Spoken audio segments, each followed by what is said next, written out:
datang. Ya, kembali lagi di Bacot Show. Semakin Bacot, Semakin Asoy. Ya, kembali lagi bersama gue Caca dan Fitri. Ya, kali ini kita beda ya. Beda. Kita sekarang membahas tentang dunia pendidikan. Ya, pendidikan. Nah, sekarang kan banyak sekali sekolah online ya. Nah, kita mau tahu nih pendapat dari dua belah pihak antara orang tua yang di rumah sama yang kerja. Nah, Ya. sekarang kita panggilin yang mana dulu nih? Mana dulu ya? Yang di rumah dulu. Oke, yang di rumah dulu. Ini ada nih dia ibu dua anak ya. Ibu dua anak, dia pengusaha loh. Iya, pengusaha ayam. Ya, pengusaha ayam. Oke, kita panggil aja Ibu Leni Meilani. Leni Meilani. Silakan. Silakan Ibu Leni Meilani. Kenapa harus gitu ya manggilnya ya? Ya. Halo. Halo. Mana ini usaha ayamnya? Apa? Alhamdulillah berhenti dulu nih. Oh, berhenti dulu ya. Nah, sejak COVID ya. Yang satu lagi kita panggil juga nih. Nih ibu satu anak ya. Ya, dia wanita karir. Ya, wanita karir. Nah, kita panggil Ibu Aini. Silakan Ibu Aini. Silakan Ibu Aini. Halo. Hai. Annyeonghaseyo. Annyeonghaseyo.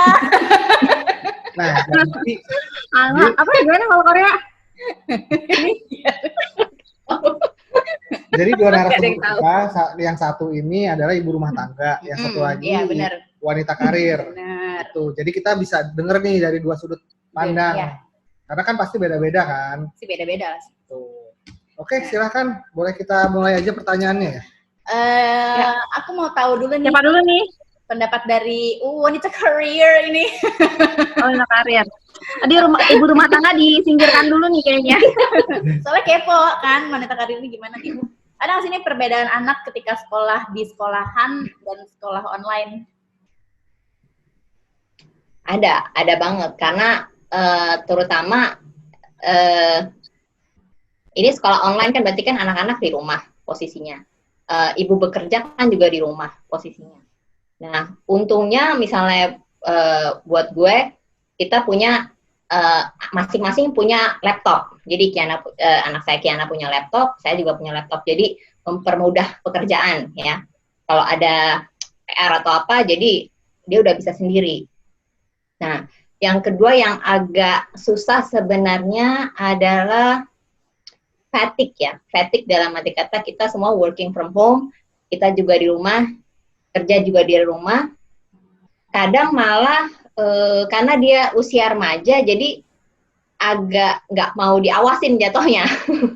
Jadi agak nggak mau diawasin jatuhnya karena ya udah dia merasa bisa sendiri. Ya udah jadi saya juga nggak terlalu usil ya.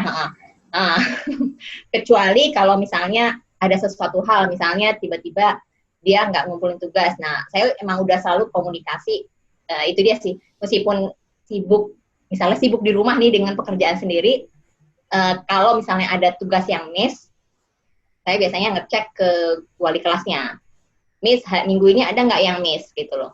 Miss, udah dikumpulin belum? Jadi meskipun kita masing-masing dia di kamar, saya di ruang tamu, tetap sih harus ada kontrol dari situ. Ini komunikasi ya? Ya. Berarti tetap terpantau ya? Tetap terpantau, yaitu dia pantaunya dari gurunya. Kalau gurunya bilang, Bu, misalnya tugasnya belum dikumpulin, paling ketok kamar. Kok tugasnya belum dikumpulin? Itu pantauan dari segi saya. Tunggu teguran lebih tepatnya ya. Kalau dari pihak ibu yang stay di rumah, gimana? Perbedaan antara sekolah di online dan sekolah di sekolahan? Di rumah ya. Kalau anak-anak sih sebenarnya kebetulan emang kalau di rumah, kalau misalkan mau ada kayak mid test atau final exam gitu kan memang udah biasa belajar sama gue di rumah gitu kan. Jadi pas lagi school from home ini ya sebenarnya jadi nggak terlalu beda sih. Bedanya cuman ini harus dilakuin tiap hari. Makanya jadinya sekarang milih lebih ngurusin anak-anak dulu daripada bisnis makanannya di stop dulu karena harus fokus sama sekolah anak-anak di rumah gitu. Jadi emang akhirnya milih gitu. Kalau misalkan anak-anak sekolah kan senggang tuh, jadi dari jam 8 sampai jam 2 free time kan di rumah, bisa masak, bisa segala macam. Kalau sekarang nggak pernah. Ya? Nah itu dia tuh yang paling mempengaruhi. Perbedaannya itu. Gitu. Kok gue nggak ditanya sih? Mau ditanya juga. Oh, mau ditanya.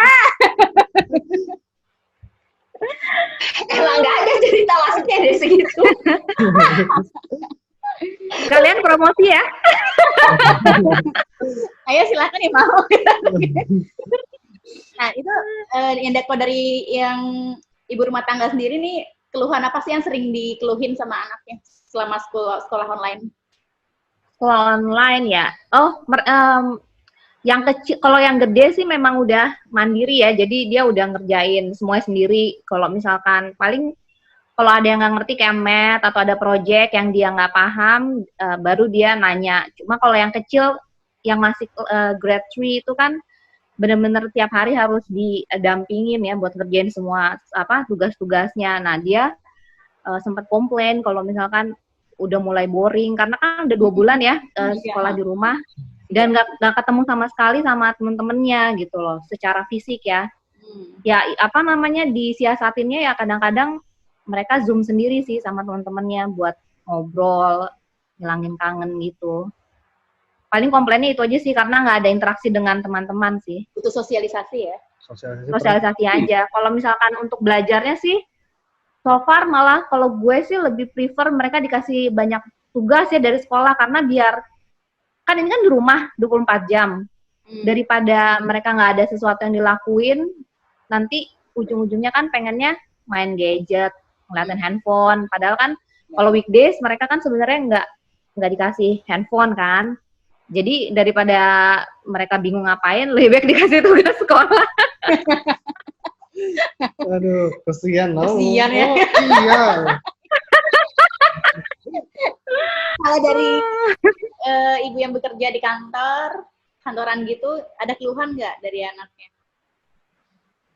Tadi kan Leni sempat bilang anak-anak kan nggak ketemu sama teman-temannya. Nah apalagi kan Tiana ini very social person banget kan gitu loh. Jadi kayaknya benar-benar cuma ketemu manya lagi gitu kan. Jadi beda karakter ya beda, soalnya.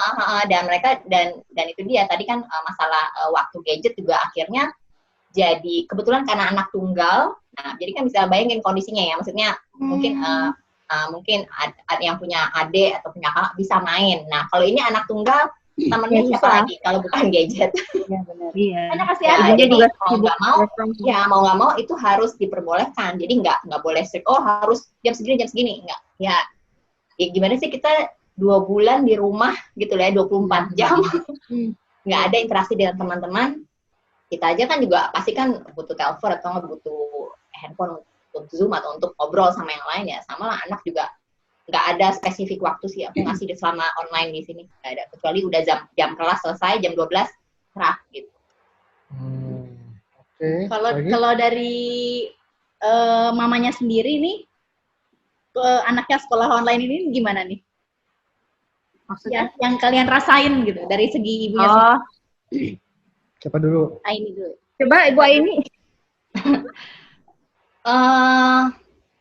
Kalau dari gue sendiri, kayaknya dari sekolahnya belum siap secara kurikulumnya. Jadi ada kadang-kadang yang miss dari misalnya kalau misalnya ada pelajaran nih harusnya misalnya tiap hari ada Zoom meeting misalnya, atau enggak di misalnya sebelum pelajaran guru-guru menjelaskan via Zoom dulu misalnya selama 40 menit.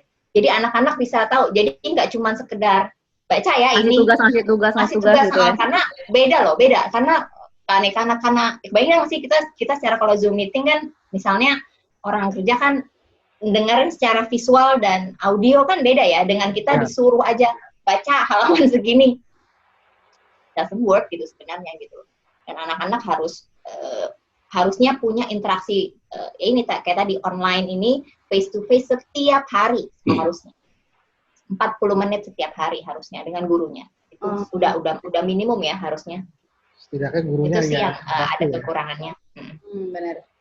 Nah, kalau untuk yang Ibu Leni nih yang di rumah, kendala yang dialami oleh ibu yang stay di rumah ini, pagi-pagi Kendalanya anak sekolah kan me time nih, tapi kan sekarang harus ngajarin anak. iya. Nah, itu. Ya kendalanya paling jadinya bolak-balik ke dapur, bikin camilan, bolak-balik lapar. Terus masak di dapur, akhirnya ujung-ujungnya jerawatan. Itu sih problemnya. Wow, kendalanya Karena goblos terus sih. Nah, terus Iya, tapi memang benar sih kalau kata ini emang karena ini kan memang situasi yang semua orang juga kayaknya nggak ada yang siap ya. Sekolah nggak siap, orang tua nggak siap, semuanya jadi serba meraba. Jadi sekolahan juga belum mateng karena sesuatu yang nggak di planning kan. Ini kan musibah, orang tua juga kaget, semuanya beradaptasi lah. Ya, tapi ya udahlah kalau gue sih mikirnya ya udahlah semua seluruh dunia juga ngalamin ini, ya udahlah kita jalanin aja gitu loh. Yaudah nih, ini pertanyaan dulu deh nih. Mungkin ke Ibu Leni dulu ya. Ini setuju nggak kalau misalnya SPP itu dipotong? Kan guru kan nggak ngajar full. Fasilitas sekolah juga nggak dipakai. Ya mungkin guru juga hanya nilai aja dan ngasih tes aja. Mungkin nggak full, ya hanya 45 menit seperti yang Ibu Aini bilang. Gitu. Nah, setuju nggak kalau misalnya SPP itu dipotong karena guru nggak ngajar full? Ini pendapat dari Bu Leni gimana? Kalau untuk SPP dipotong ya, kalau gue pribadi sih bener-bener nggak setuju ya. Karena memang sih dianggapnya guru kan nggak datang ke sekolah gitu, guru nggak ngajar full. Tapi guru juga effortnya juga luar biasa loh. Mereka harus kayak bikin kurikulum lagi yang nggak di planning sebelumnya. Mereka juga harus mikirin ngasih materi yang kira-kira anak-anak bisa menyerap dan terima tanpa mereka harus bertemu muka gitu loh. Terus mereka juga ada effort buat ngeluarin uang buat paket data internet yang which is itu juga untuk Zoom seperti ini atau Google Meet itu juga kan gede juga ya biayanya ya. Terus mereka harus online juga setiap hari gitu. Jadi kalau misalkan dibilang enak banget guru nggak ke sekolah tapi SPP tetap ini, kalau gue bilang kalau namanya SPP emang udah kewajiban kita masukin anak kita sekolah gitu loh. Dan SPP itu kan emang sebagian besar kan dipakai untuk ngegaji sih guru-guru itu kan. Ya nggak lucu aja kalau misalkan kita minta potong SPP tapi nanti ada efeknya ke guru. Kalau misalkan pun ada dispensasi mungkin di uang kegiatan tahunan yang sekolah udah nggak ngadain, misalkan graduation atau field trip yang memang udah nggak ada kan karena semuanya di rumah gitu. Tapi kalau SPP sih, kalau menurut gue sih enggak lah ya gitu. Gue pribadi. Oke, itu kan pendapat dari Bu Leni ya, karena mungkin ini jawaban dari Bu ini beda, karena Ibu ini kan sebagai wanita karir, tapi ya kita nggak tahu lah, karena mungkin di luar sana ada beberapa orang tua ya yang pendapatannya juga dipotong setengah, tapi ada juga mungkin yang masih dapat full. Gitu. Ini mungkin kalau Ibu ini masih setengah apa full, kita nggak tahu juga, itu juga ya rahasia privacy. Tapi ini makanya pengen tanya aja nih pendapat Ibu ini gimana? Kalau mau di-spill juga nggak apa-apa, pendapatannya berapa sebulan gitu. Mungkin ada yang ini ada donatur gitu ya, ada donatur nonton terus ngasih. Nah, ntar kita butuh nomor rekeningnya kan? Taruh rekeningnya di bawah ini gitu. Masih digaji full, jadinya kalau tadi ngomongin soal alhamdulillah ya masih digaji full, masih dapat uang THR. Alhamdulillah. Jadi, alhamdulillah ya rezeki anak soleh. Ya Allah, gue udah 14 tahun nih nggak dapat THR. Cocok sih. Tapi itu yang ngasih THR kan? Iya. Tadi yang perlu nggak sih uang SPP itu kita perlu bayar? Ya sama sih seperti Leni bilang, SPP kan udah kewajiban orang tua. Jadi udah patutnya kita memang bayar. Kayak misalnya bulan Juni Juli anak-anak libur sekolah, terus bilang bahwa kita nggak mau Juni kan kita anak sekolah libur kan nggak mungkin gitu gitu. Dari sana dari dulu zaman saya sekolah dulu kan memang Juni Juli libur gitu. Jadi nggak bisa dikasih patokan itu. Nah, kalau misalnya tadi benar soal uang kegiatan yang mungkin ada dispensasinya, tapi once again itu based on individual cases ya. Gitu. Kalau merasa mampu ya sudah bayar sesuai dengan apa yang sekolah request. Kalau misalnya kayak tadi misalnya ada yang dipengaruhi oleh pengurangan penghasilan gitu kan. Nah, itu mungkin bisa individu datang ke sekolah dengan baik-baik untuk minta dispensasi lah bahwa keadaannya sekarang lagi begini dan sekolah bisa. Nggak perlu ngajak-ngajakin orang-orang supaya udah kita ini ya pokok gitu nomporin rokok ini provokator. Janganlah, kasihan lah. Ya, di sini semua kan yang kena dampaknya kan memang semua ya, kita semua kena. Jadi kita harus lebih berempati juga lah ya dengan guru-guru, dengan pihak sekolah, dengan semuanya lah. Ya. Tuh. Nah, sekarang nih terakhir ya. Yang diharapkan bagi orang tua nih, mau dari ibu rumah tangga atau yang kerja, untuk guru-guru dalam sistem sekolah online ini, yang diharapkannya itu apa untuk guru-guru? Dua ini.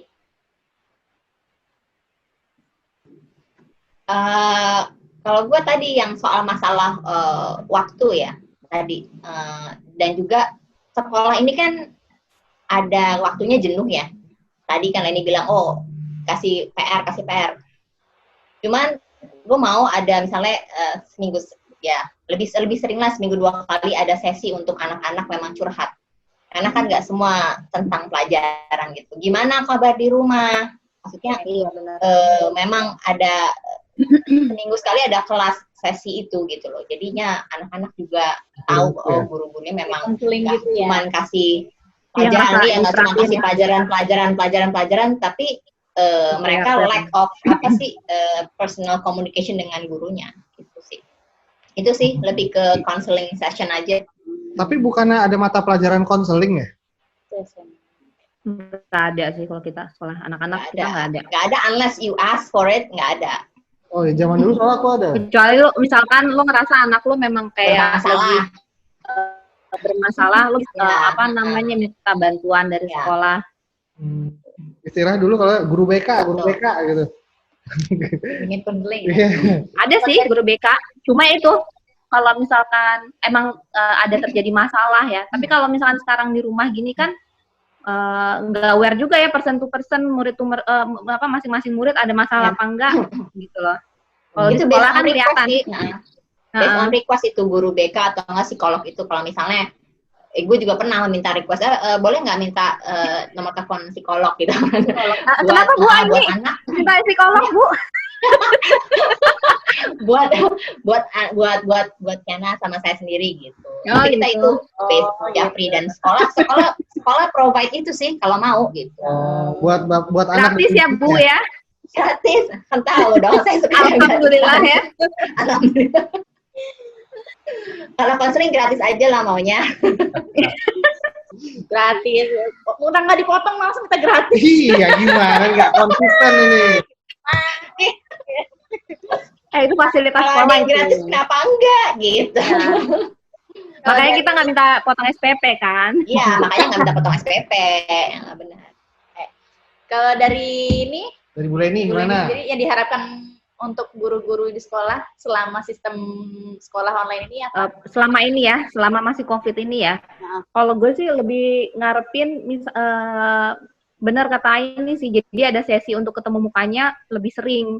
Kalau misalkan kayak Kela yang anak gue yang nomor 2 yang di grade 3 itu kan kemarin sempat cuman kayak gurunya ngasih bahan soal gitu. Jadi gue udah kasih masukan sih ke mereka. Jadi biar lebih sebelum mereka ngasih homeworknya, worksheetnya, mereka harus kayak ketemu muka dulu, mereka harus nerangin dulu gitu loh. Jadi si anak nggak cuma baca doang, terus harus ngerjain sendiri kules. Ya memang sih kalau misalkan ibunya di rumah emang jadinya kan ibunya bantu buat nerangin. Tapi maksud gue kan beda ya kalau misalkannya sendiri yang nerangin gitu sama sama orang tua di rumah gitu. Jadi terus juga kalau misalkan ada beberapa anak yang nggak bisa belajar sama orang tuanya gitu. Alhamdulillahnya sih kalau anak-anak gue kebetulan emang udah biasa belajar sama gue, tapi kan nggak semua anak kayak gitu ya. Jadi kasihan anak-anak yang akhirnya jadi struggling dengan pelajarannya. Dan gue sih ngarahinnya guru itu anak gue. Gue ya maksudnya gue nggak bisa curahan hati lu gue keluarin ya. Gue bisa ngajarin anak gue, makanya gue berharap gurunya tolong diajar kalau ngajarin. Jadi pengennya sih guru-guru ke depannya itu lebih ada follow up ke setiap murid yang misalkan dia lihat waktu nyerahin tugas kok kurang maksimal. Jadi di follow up gitu loh. Ada follow up tiap murid di MK, di telepon gitu loh. Jadi orang tuanya juga aware. Mungkin kayak misalkan kayak anak-anak yang udah SMP kan udah mandiri ya. Kan jadinya kita nggak tahu nih anak sebenarnya ngerjain tugasnya bener apa enggak gitu. Nah kalau misalkan gurunya nggak follow up, nggak ngasih tahu perkembangan si anaknya, itu kan orang tuanya juga santai-santai dipikir udah beres semua, ternyata doeng zong belum ada yang dikerjain gitu kan. Jadi pengennya sih depannya guru-guru lebih care untuk follow up anak-anak keadaan di rumah gimana gitu. Lebih aktif ya. Iya. Sekedar ngasih tugas doang, tapi emang bener-bener. Ya ngasih tugas doang, pokoknya selesaiin gitu, ya nggak gitu juga gitu. Oke, mungkin ada pesan-pesan kali ya buat guru-guru, apa mungkin buat ibu-ibu yang mama-mama lain, yang lain. Mama-mama. Buat mama-mama yang lain yang mungkin struggle banget ini, aku sekolah online gue nggak bisa ngajarin anak gue. Gitu. Ada masukan nggak gitu, bisa kasih wejangan gitu. Siapa dulu? Bu Leni dulu boleh? Iya boleh, Bu Leni dulu. Leni. Gue dulu ya. Kalau misalkan buat mama-mama di luar sana, ya we're in this together, semangat. Pokoknya ya sumbu sabarnya harus dipanjangin banget. Walaupun gue juga ya suka ngajarin anak emosi jiwa, marah-marah gitu kan. Iya, itu wajar lah ya. Manusia secara kita bukan guru gitu, tapi ya tapi anak kita walaupun segala apapun kita, pasti mereka in the future akan inget namanya kita pernah ngedampingin mereka belajar dengan situasi seperti ini tuh akan jadi kenangan buat anak-anak. Jadi ya semangat lah buat semua orang tua di sana yang emang harus ngedampingin anak-anaknya 24 jam buat belajar gitu. Terus kalau buat guru-guru juga sama.